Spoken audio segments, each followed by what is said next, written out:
Today's project is to make this stuff into this. I've got a bit of 25mm angle, bit of 25mm flat bar, and an old post out of a pergola, which I reckon I'll be able to use for the timber. So, let's get into it. My inspiration comes from a YouTuber called Scott Turner. This is his magnificent creation. I'm not making my treasure chest as large as his, and it certainly won't be as good.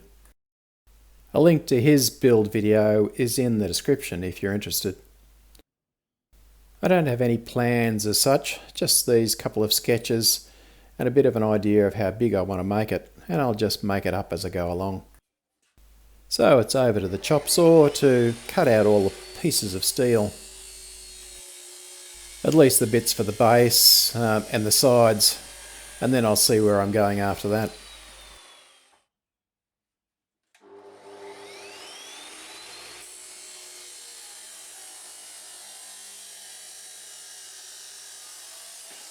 If there's one thing I'm still trying to learn, and that is get things right from the start.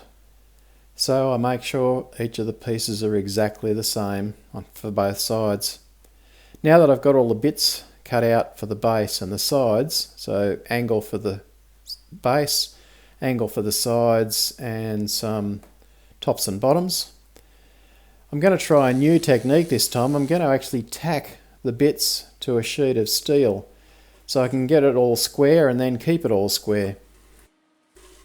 I just tacked with the gasless MIG welder, but I'm going to do all the other welding with my TIG welder. TIG provides a nice, clean, spatter-free weld. And with all the bits tacked to the sheet of steel, as I weld and heat up various bits of it, it's not going to warp and bend. So hopefully I can get a square box as the outcome.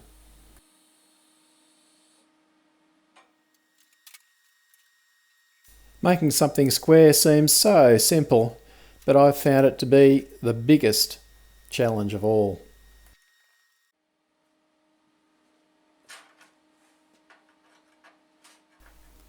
With the base welded up, I can now start putting the sides on.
With the basic shape of the base done, I reckon I can now take the box off the piece of steel. Hopefully it'll stay square from now on.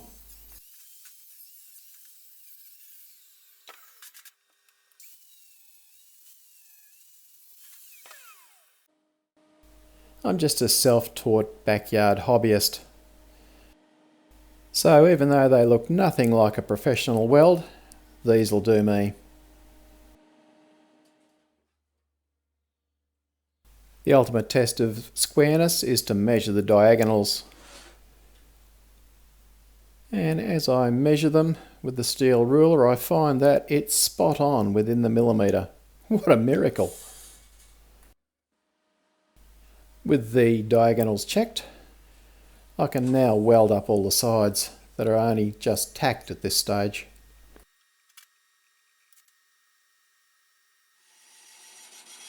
Now it's time to build the lid.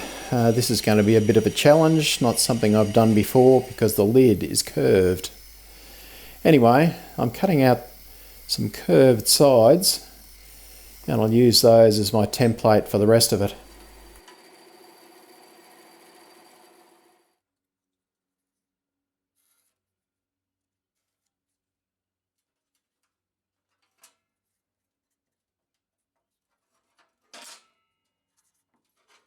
Both these end pieces should be exactly the same, but just in case.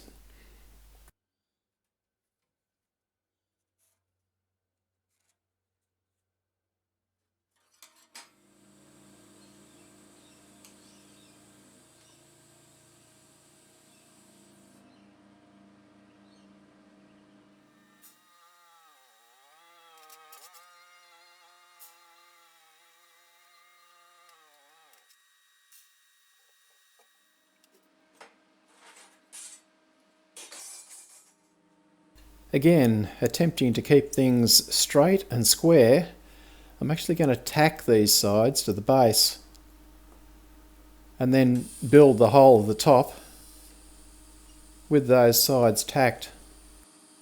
Hopefully that'll give me a lid that fits perfectly to the base when I'm finished. And as you can see, my third hand comes in handy to hold things steady as I weld, because the TIG welder requires two hands.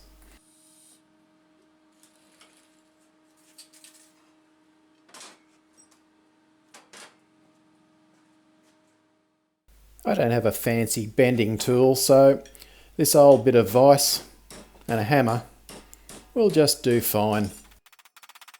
So it's tappity tap, check check, tappity tappity tap, check check until I get it right.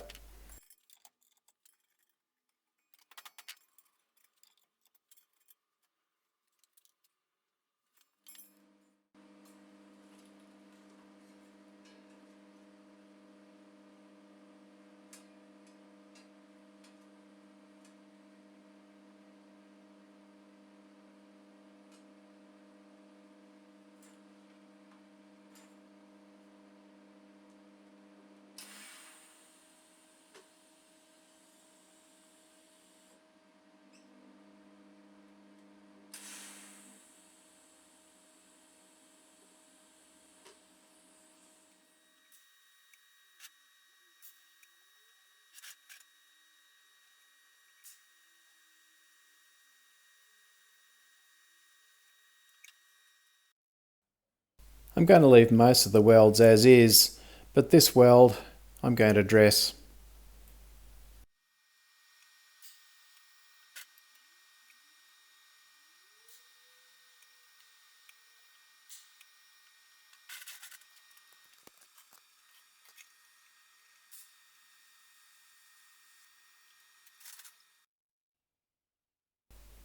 It's progressing nicely. I'm surprising myself.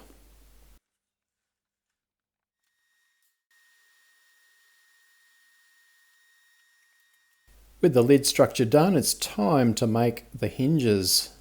I've got some 10mm mild steel and I've got some 6mm stainless. So I'm cleaning up that mild steel so it looks nice.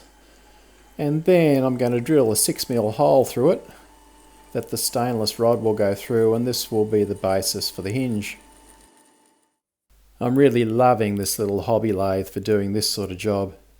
What a perfect fit.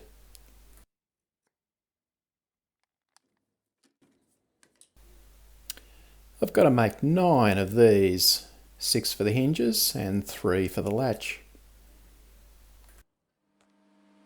I've got a piece of rod through both sets of hinges so that both hinges get nicely aligned at the back.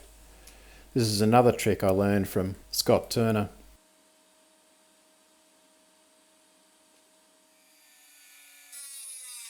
Now the hinges are on, I can disconnect the lid from the base. So this requires just a bit of dremeling to cut through the 2 little tacks that I've put on each end.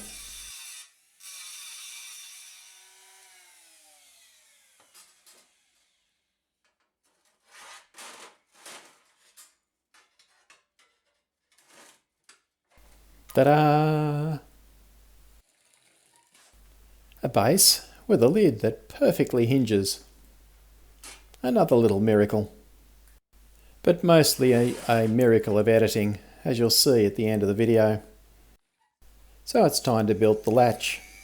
I just drilled a hole at each end of the latch opening, and now I'm just going to use the Dremel to cut that out and then clean it up with the file. A bit of bent up 6mm rod does the job for the hasp, whatever it is that you call that thing. Well, I just googled it and apparently it's hasp.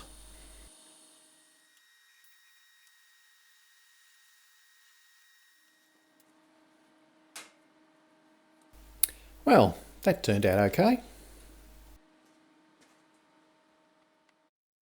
Now for the handles. I'm using a bit of Rio rod for the handle, and I've just made some little plates to hold that handle. And because I can, I turn down the ends of the handle on the lathe so they fit into the holes. This will make it much easier for welding.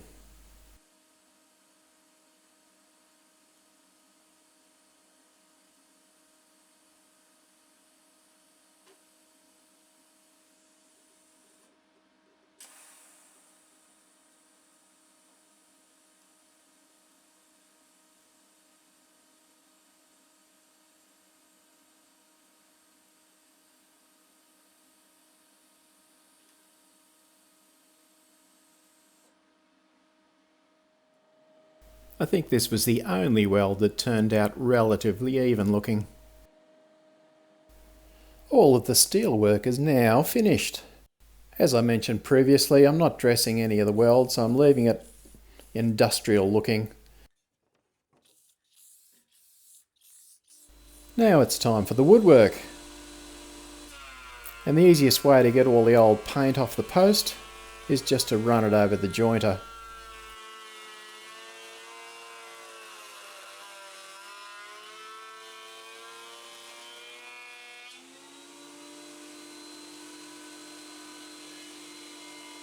With the paint off, I can now cut some planks.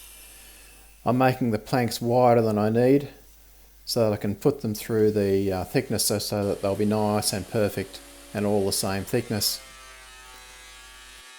You may be thinking, wow, he's got a lot of tools, but none of my tools are expensive and they've been bought over a period of years.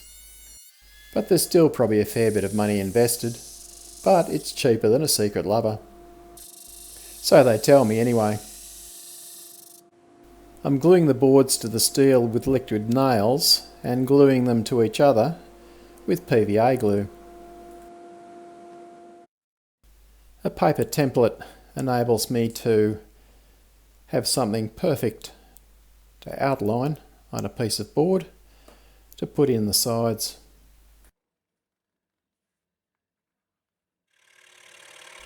Yes, I know, yet another tool.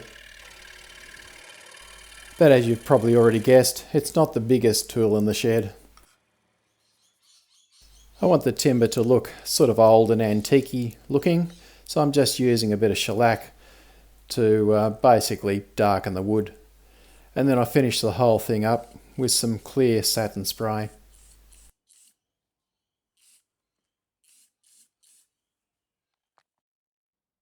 Here's the finished treasure chest. I'm pretty happy with it. It's been a challenge and I've learned some new skills.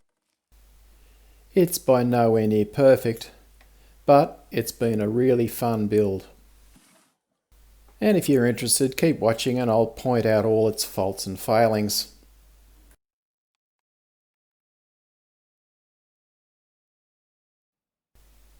The biggest failure is this back middle band. I actually made it too long and ended up with a big gap underneath it. Then there were the hinges. On my first attempt to weld the hinges on, I ended up welding the inside bar to the outside. Oh dear.